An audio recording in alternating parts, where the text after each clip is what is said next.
All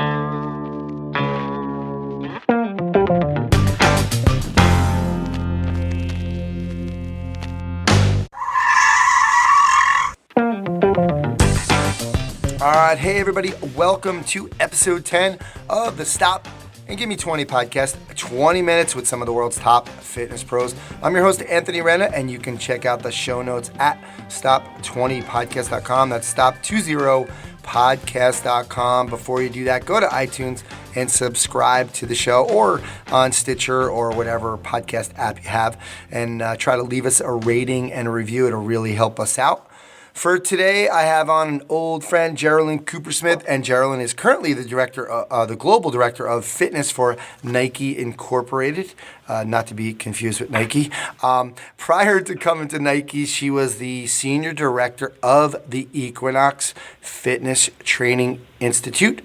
That's EFTI, for Equinox from 2004 to 2013, where one of the highlights of her career was working alongside of me.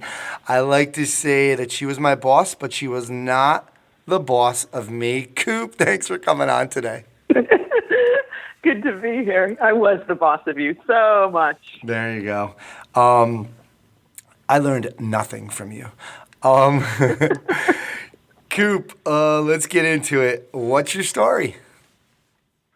So my story was, I was growing up, I was kind of a theater geek more than anything. And when I went to college, I started initially as a musical theater major of all things, which is kind of bizarre. And at one point I decided to change my major a million times. Well, ultimately I ended up with a degree in psychology, which qualifies you to do absolutely nothing unless you go get advanced degrees, and I decided I didn't want to do that. So I had no idea what I was going to do with my life after 4 years of college, and I ended up going into advertising and PR. And I did that for about 4 years, and I really hated it. It was just, I thought, how does someone, literally my first day at one of my real hotshot jobs, it was like a good PR agency, and it was going to be a really good opportunity for me. My first day there, I was like, oh my God, I'll never make it here. This is like slow death of the soul. And I thought, this is, you got to figure it out. So I started reading a lot of books, trying to, I guess what they call that quarter life crisis, trying to sort myself out. And one of the books I read was Do What You Love, The Money Will Follow. And the other one was called Wishcraft. And those two books sort of opened me up to this world of possibility of, what's your passion? What do you like to do? And along the way in college, I had started working out because I was not a fitness person, or I'd never played sports growing up. I always say if you throw a ball at my face, it will hit me right in the face. I have zero coordination with stuff like that. But I ended up finding that that was the place I most wanted to be. And the book basically told you, think about where you want to be, where you would spend all your time if you could, and then figure out how to get paid for it, essentially. So that's what I did. I read this book, and I thought I could become, at that point, they didn't really have personal trainers. That's how long ago it was. Say nothing.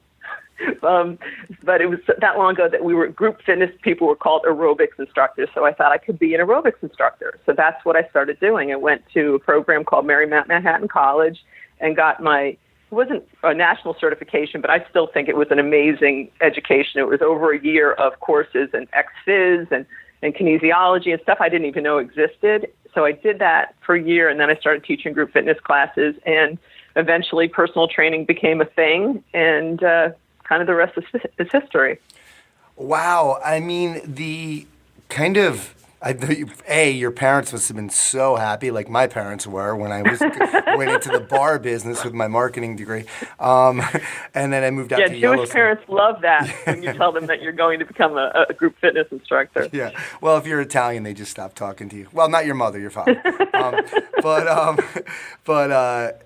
It's interesting because so many different, obviously it was the quarter life crisis. I love it. And it's going to make this next question, I'm really curious, because normally I say, besides your parents, who was your superhero growing up, and why, besides Jane Fonda and, for the aerobic stuff, who was that person? He was an idol, I got to say. Because you had so many, you were going for the psychology, you had the marketing stuff, and then you're going for the, and I thought, by the way, that, Do What You Love, The Rest to Come, I just thought that was a doer's ad. I didn't realize it was a whole book. But the real book. Who was that person for you that kind of influenced you the most? In the industry, it was this woman, Adrienne Jamiel, who was my anatomy teacher at Marymount Manhattan College. And she was I wanted to be her. She was an exercise physiologist. I wasn't sure what that meant at the time, but it sounded awfully cool. And she seemed to know the answers to every question, but she was more about facilitating education and knowledge in other people. There was nothing braggadocious about her, and it was really came from a place of really wanting to empower people with information. I was completely smitten with her, and to this day, she's been like a huge influence and mentor in my life.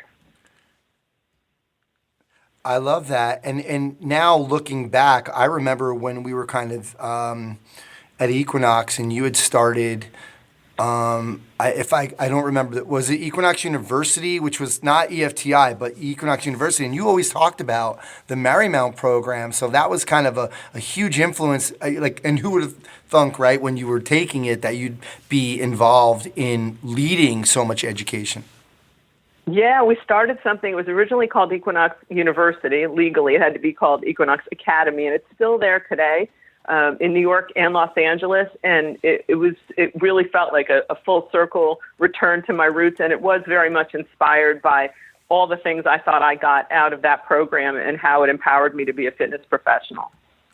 Yeah, and I love the way you structured that program. That's for another show, but awesome. Coop, who are you kind of looking up to now? Who's that person? Who's this, that you come in contact with so many amazing people. So I want to hear this one. There's a lot of women at Nike who have become mentors and role models to me just because of their leadership style. My first boss here was this woman, Carrie Hoyt-Pack, and she and my subsequent boss, Mel Strong, are two of the strongest influences in me in terms of their brand of leadership. I had never seen female leadership where they were embracing their female side in a way. There was this, certainly they were a leader, but they were very comfortable with the fact that they were innately nurturers and there's an innate warmth to them, that they didn't see those two things, being a leader and being a strong mentor to others and being very approachable and human, as diametrically opposed, and they found a way to integrate them into their behavior. And now, more recently, Amy Montagna is another huge influence. These are leaders here, and I just look at them and I think that's who I want to be. I want to be that person who doesn't give up that part of me that's very maternal and very warm, but also is there to be a strong leader in the best sense of the word and really elevate everybody's game. I'm totally impressed with all three of them. Love that. And I think there's thousands of trainers at Equinox that you've that spent time with and that you've influenced that could just turn around and basically say that's who you were to them. Certainly that was, for me anyway. And if anybody didn't know that, Geralyn is one of my first, if probably really my first mentor in the business. So I can say that you are doing that for a lot of people too. So very cool. Coop, thank you. Who are you trying to be a superhero to? I mean, who you're trying to, especially now at Nike, you have such a bigger reach, but what direction do you feel like you're going with the people you're trying to help? I'm still honestly doing some work. I'm at another place, a midlife crisis in a way, in a good sense, trying to figure out what my next act is here. I definitely feel my best when I'm empowering people to realize their own potential. I think there's an opportunity for me to go broader with that than just fitness, and there's some areas I'm kind of sorting through and seeing what I feel the strongest about and where I feel my strengths would provide the most value. But as a general statement, I really feel like I love seeing young women feel empowered to be the best person that they can be, and that's something that does draw me. It bothers me a lot that we have tons of girls who want to be one of the Kardashians, but have zero interest or don't even know who Ruth Bader Ginsburg is. And I feel like that's just a huge missed opportunity for the world that half the population might not fully realize their potential. So anything I could do to be a small push in moving that forward would really feel good. And I know from my experience, as well with you at Nike is one really cool thing is just being around, seeing or being exposed to a lot. Like we just had Kirsty Godso on the show, and the only reason why I know her is through the Nike Trainer Network. And she's an amazing person, and just so many. Floor Beckman was on the show, another one, and you've assembled so many of them, and it's really cool to see. And I think sometimes when we're in a bubble, I'm like, oh yeah, all women are now young girls are like this now, but I know they're not, and but it's cool that I love that answer. All right. Yeah, those are great exceptions to the rule, both of them. Amazing. Exactly. You're so involved in education. You have to ask yourself this question all the time. Really, both of these questions. What are we doing right, and what are we doing wrong in this industry? What are some things that bother you about it? I think there's kind of this two ends of the pendulum happening right now. I think on one end of the equation we have these brainiacs who are going to everything. They're going to FRC. They're dynamic neuromuscular stabilization. They're going through all these classes, very advanced classes, maybe even classes that they can't even apply in their own business, but they're doing it because they really are passionate about education. I think that's awesome.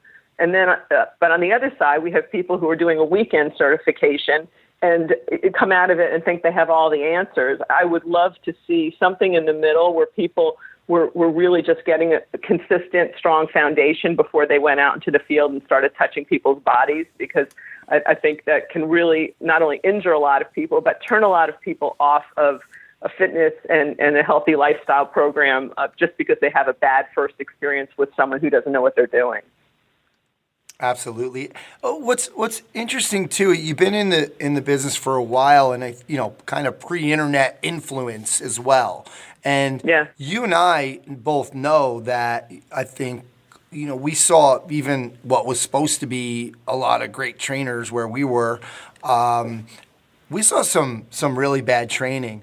And so I don't want to always blame it. I always want to blame it on the internet, actually, but it's not true, because we have seen, and I know you've told me some horror stories from when you were kind of starting out. So it's interesting that that influence is that there has to be a way that we can have maybe a little bit more of a barrier of entry for this stuff, right? Yeah, it disturbs me. I've said this a lot. That you have to get a license to cut hair, but anybody can go in and start training somebody with very little to no credentials, and it just like maybe ruin somebody's body, screw up their back, mess up their knees or shoulders. Zero qualifications for many people, and to me that's astounding. And it makes me embarrassed sometimes to say that I'm a personal trainer, because in my heart I still feel like I am a personal trainer, even though that's not my day-to-day. Yeah, no, it's hard for me to say those words, like personal I hate to say that. You organize a lot of education, but you also have to go and check everything out. What was kind of the last really, what's the last workshop seminar that you attended that you really felt, wow, was almost like a game changer for you? I go to a lot of stuff, usually around Perform Better. Try to get to as many of them as I can because there's so much in one fell swoop. But the last paradigm shift for me was hearing the 4x4 matrix from Greg Rose. And that's a little while now already, but I still find there's so much in there. And for me, that was a huge unlock of what do I do with FMS? How do I feel more comfortable with corrective exercise? It's like, oh, this is how you can figure out what you need to do for a person just by going through this step-by-step process. So for me, that was a complete game changer, and it was one of those moments like the one before that was FMS, where kind of the world just turned on its side, and everything I thought I knew was kind of wrong or just certainly not complete. So that was the most recent total major shift for me. Love it, and would agree with that, and it makes so much sense. So. Coop, now it's time for the Stop and Give Me 5 segment, 5 rapid-fire questions. So I was looking forward to coming up with some good ones for you. All right, first one. First group fitness class. What was the name of it, and where was it that you taught? It was called Multilevel Impact, and it was an aerobics class, and we still called it that. It was at the Atrium Club, which was a very swanky club in New York City, and I was subbing for my friend Lori, and I was terrified, like so terrified. My knees were shaking. Did you know what what? Did you have a program? Was it like a last-minute sub? Or No, did I have a program? I had a bunch of cue cards off to the side, and every time I changed my music, we were using tapes back in those days. This is like dinosaur times. I would look at my cue cards and make sure I knew what my next combination was, because we taught combinations. So yeah. Wow, way back in the day. Were there leg warmers and a stepper involved? I cannot confirm or deny whether or not there were leg warmers. It wasn't a step yet. It was pre-step, actually. Okay, wow. Jeez. That's honestly, yeah. That's how we go I'm not kidding. It was in the a long fitness time industry. ago. It's PS. It's like BC. Totally. Oh man, by the way, that was only one. I'm sorry, I had to go off and ask more about those questions. Coop, I got to throw you under the bus. I know you are a big motivational, inspirational reader. You love all these authors. Who's your favorite one? Marianne Williamson is still my favorite. I think anytime I've really been in I don't want to say quite dark place, a little dramatic, but anytime I've really looked for answers, I go to her stuff, and it's sort of Buddhist a little bit in its foundation. The core of it is that you have the answers inside of you, and that there's this innate intelligence inside of you if you can only just quiet down and tap into it. And meditation is a big piece of that, but she's informed a lot of my spirituality. Not a quick answer, but that's the answer. Love it. Most underrated fitness educator? I don't know that he's necessarily quote-unquote underrated, but I don't think he gets the full street cred that he deserves. Greg Rose. I think partially because he's in that TPI world and people think of him as, oh, he's the golf guy or he's the chiropractor. He's far more than that. Of all the educators that I've dealt with, he's in the top, really, because he's so bright and he understands things at such a deep level, but he can explain them to you in the simplest of terms. Einstein said, if you can't explain it to a 7-year-old, you don't understand it well enough. That's the epitome of what Greg Rose does. You're like, he just dumps his stuff on you and sorts it out, and you're like, oh, that's what it means? Like, that's brilliant. He did a nutrition talk for us at TPI 3, and he talked to us like he said, don't be offended, I'm going to speak to you like your kids. And he came up with all these characters and talking about how the whole thing, you're right, he's my favorite. But, I can't, great. Mike Boyle obviously is my man, but Greg Rose is unbelievable. You've been on a lot of them. Your favorite fitness experience you've been part of? Oh my gosh, there's so many, but I think one of the most powerful was one of the most recent. In June, you were there actually. We had the North America NTC Trainer Summit for master trainers and our highest level trainers regionally.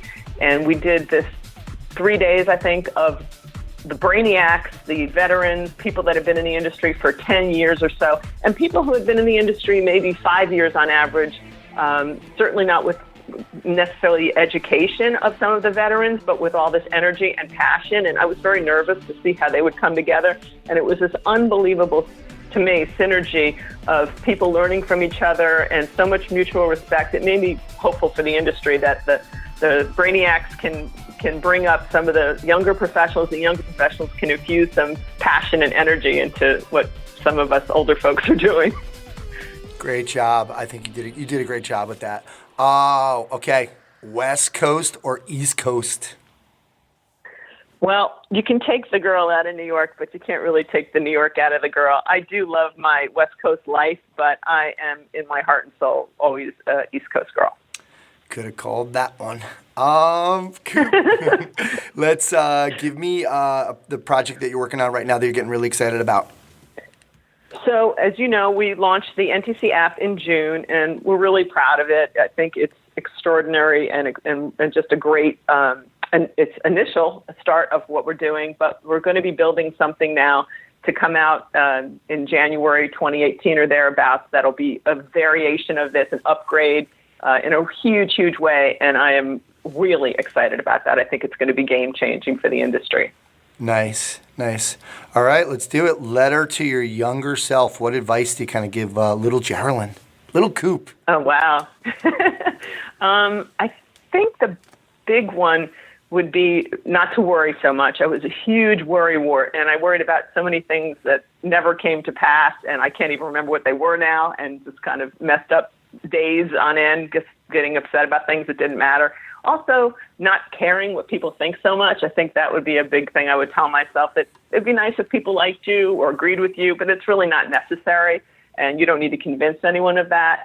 And the last thing I would say is that owning the things that I didn't like about myself or that I thought were other or different, I think those are now the things that I most appreciate about myself, and I wish I had learned earlier to embrace them and let them shine, because I think that's, those kind of quirky things about all of us are maybe our best things, and you don't need to cover those up. That's what makes you special and extraordinary. I think everybody has their own brand of extraordinary.